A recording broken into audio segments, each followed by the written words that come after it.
So we got to know about the history of pharmacovigilance now. So now we'll see the aims of pharmacovigilance program. So the main use is to improve patient care and safe use of medicines, and to improve public health and safety, and to detect ADRs early and monitor them, to know risk benefit ratio of the drugs, okay, and to encourage rational use of drugs, to promote and understand about the importance of pharmacovigilance program, and we need to educate everyone about ADRs and how to inform them, who can report, and what is the importance of this, okay, so that we can reduce the risks and the adverse effects happening in a patient, okay. So the adverse effects can be from simple nausea, vomiting to death, life threatening, congenital abnormalities, or it can be some disabilities, okay. So we can prevent them early, okay, if we report early to the pharmacovigilance program, okay. So now we'll see the overview of how to report, and how this reaches the main Uppsala center, okay, that is in Sweden.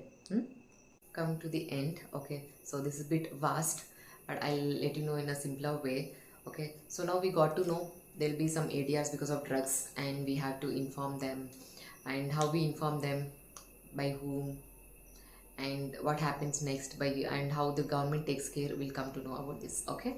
So so this is everything is coordinated by a center called National Coordination Center by India, okay. And so in this National Coordination Center has main center, that is nothing but Indian Pharmacopoeia Commission, okay. So this is located in Ghaziabad, UP, okay. So this center is the main, so it collects all the information from the zonal centers, okay. So we'll know how zonal centers work now, okay. So from IPC, this will be sent from all the countries, it will be sent to the main center, that is UMC, that is Uppsala Monitoring Center, which is located in Sweden, okay. So then they will process further, okay. The next step I'll let you know. So here, so when ADR occurs, it can occur from any center, okay. It can be from peripheries, from PHCs, CHCs, okay. So those, from those centers, in the form of ADR form. So there is a ADR form, I'll show you in the end how it looks like and what to fill and who can fill it, okay. So these centers, they should send these ADR forms to nearby regional centers. From regional pharmacovigilance centers, we have to send to the zonal pharmacovigilance centers. So zonal centers are many, especially there are in north, that is in Ghaziabad and Chandigarh. In south, it is in Bangalore, Hyderabad and Chennai. In east, it's in Kolkata. In west, it's in Mumbai and Ahmedabad, okay. So these are the main zonal centers, okay. The zonal center means nothing but they have AMCs. AMCs means ADR monitoring centers, okay. So these are the centers located in the government medical colleges in those zones, okay.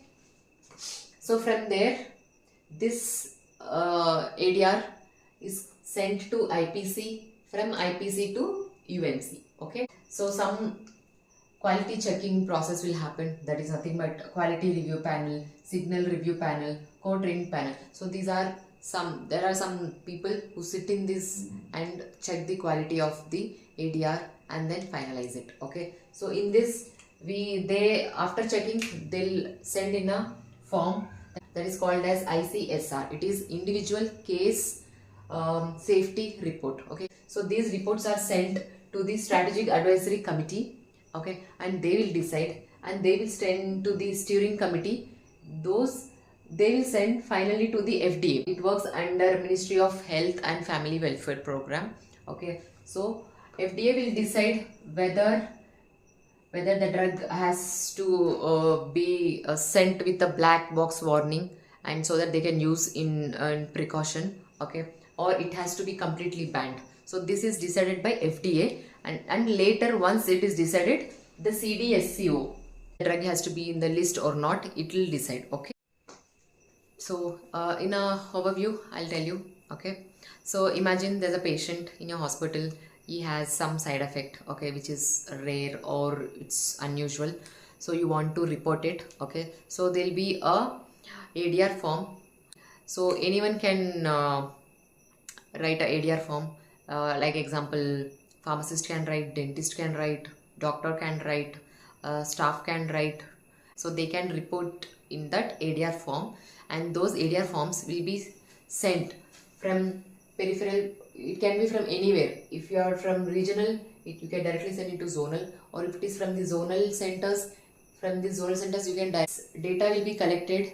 And data in AIMS, there is a system in that they have a software called Vigiflow, which collects the data and stores in it. Okay, so Vigiflow. So these AMC centers has Vigiflow. So this data is sent to IPC Ghaziabad. From there it is sent to UMC. Okay, before sending to UMC, there are some committees, and there will be some quality check which undergoes, and finally they form a ICSR, that is nothing but individual case safety report. Okay, and this will be sent to the strategic advisory committees, and from them it will be sent to the steering committee, and from them to the FDA. FDA is nothing but Food and Drug Administration, which runs under Ministry of Health and Family Welfare. Okay, so they will decide whether the drug has to be given with the black box warning so that they can use with precaution, or whether it has to be completely banned. So FDA will decide that if it is banned or it's still kept. Then the CDSCO, that is nothing but Central Drugs Standard Control Organization. So CDSCO will form a main list later, which will send a list of the drugs which has to be used. But if it is banned, it will remove the drug from the list. Okay, so that is done by the CDSCO. Okay, so guys, this is about the topic. I know it was overwhelming, and if you guys, especially second year students, if you guys understood this, I just want you to guys answer a small question.